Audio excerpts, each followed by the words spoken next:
Hey everybody, Tanya from Colorado here. And for those of you that don't know me, I'm the founder of Advance with Tanya, and I teach network marketers how to go from an offline strategy to an online strategy when building their business. So as you guys are hopping on, I'd appreciate it if you drop your name and where you're from in the comments so that I can get to know you a little bit and give you a shout out. Some of you don't know, but I actually spent 17 years in corporate America in the technology industry.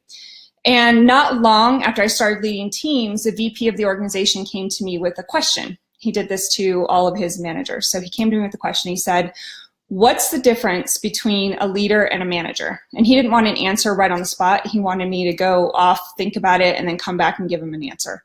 So I did. I went and I thought about it. And after a while, I came back with an answer. And what I said was, a leader is somebody who inspires people to follow their vision. And a manager is somebody who directs the day-to-day tasks. So a leader is somebody who enables people to do for themselves based on a strong plan. And a manager is somebody who helps the leader implement the plan on a daily basis. When I was working for corporate America, I actually, you had two different people that did these roles. So one was a leader and one was a manager. But when I became a professional network marketer and I went out on my own and became an entrepreneur, I realized that I had to play both those roles in order for success in business. So as an entrepreneur, you play multiple roles. So I had to play both leader and manager. And in order to do that, I had to pick up some skills along the way. So today I want to talk about some skills that you're going to need to be able to play the role of both leader and manager for your teams. So number one, you're going to need to invest in your education, your skills.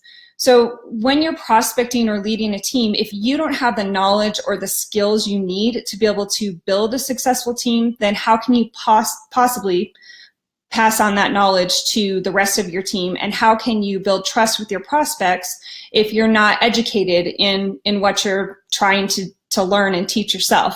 So it's super important to invest in your education, your skills.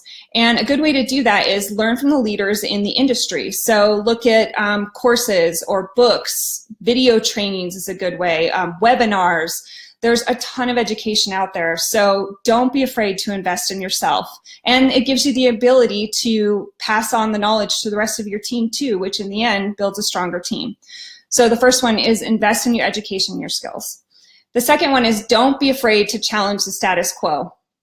So this is definitely a leader trait. Don't just go along. If something doesn't seem right, challenge the status quo. When I first started in network marketing, my upline was definitely a make a list of 100 friends and family, pitch them your business. Everybody within a 10-foot radius is a prospect. Pitch everybody your business. And I was not comfortable with that. So I went out looking for a better way. Decided to use attraction marketing and build it online. And I got to tell you, I would make that decision again in a heartbeat. So just don't be afraid. Don't be afraid to challenge the status quo and stand up for what you think is right and try a different way. So that's number two. Number three is get organized. I cannot stress this one enough. It's so important. If you're going to play the role of both setting a vision for your team and then also doing day-to-day tasks as a manager, it's super important that you get really organized. So here's some ideas on how you can get organized. First, set a daily mode of operation. And what this means is make sure that you have a list of things you're going to accomplish every single day. So you have a daily mode of operation. Every single day you're going to accomplish specific tasks. They don't have to be the same thing every day, but make sure that you have a plan every day. Number two, and this is really important if you're trying to build part-time with your business, set daily hours. So just like as if you were a brick and mortar, how many hours a day are you going to spend on your business and what are those hours? And then make sure that you stick to them. So for instance, if you're not working full-time, maybe you're going to spend 4 hours a day, you're going to work 8 to 12. Or if you have a full-time job and you're trying to fit this in, maybe you're going to do 5 to 9. But stick to those hours. Make sure that you're sticking to them and set them every day. The other thing is keep a running list of your prospects, what conversations you've had with them, the dates you had conversations with them, and then what the outcome was and when you're going to follow up. Because the more prospects and the bigger your list gets, especially if you're building online, it can get really confusing. Things can get lost in the shuffle. So just make sure you have a running list of the people you've talked to, what the conversation was about, and when you're going to follow up. be super organized in that. And I would say the last tip I could give on this one is make sure that you have a calendar. And in that calendar, don't just put in your business stuff, but also put in your personal stuff, because you don't want to miss something super important on your personal side because you scheduled a meeting over something, you know, your kids play or something like that, for example. So make sure the calendar is all encompassing and it covers both business and personal. It's a good way to keep you organized. So the fourth thing is have a vision and then have a plan on how to implement that vision.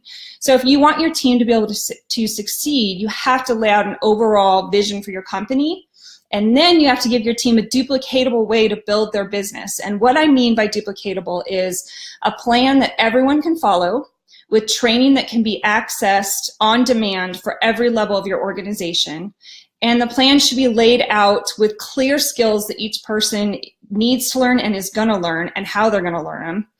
And then also gives them the ability to practice those skills and get real-time feedback on them before they go out into the real world and have to actually do it on their own. So the fourth one is have a vision for your team and then a way to implement that vision. And the last tip I'm going to give today is communicate clearly. So if your team has questions as they're going along, they get stuck, they need answers, how do they get in touch with you? And how do they get support from the leaders in your organization if they need it? Have a communication plan on how you're going to pass information down to your team. So do you have weekly team calls, a Facebook group, a Google Plus group? It really doesn't matter. It's whatever works for you and your team. Just make sure that everybody's clear on what the communication plan is and how things are going to be passed throughout your team. So number 5 is communicate clearly. And thanks, David, for joining. I see you liked. I appreciate it. That's it for today. If you found value in this video, I'd really appreciate it if you like and share. And if you want to know more about marketing your business online, then check out the 10-day free boot camp above. Thanks for watching and good luck with your prospecting.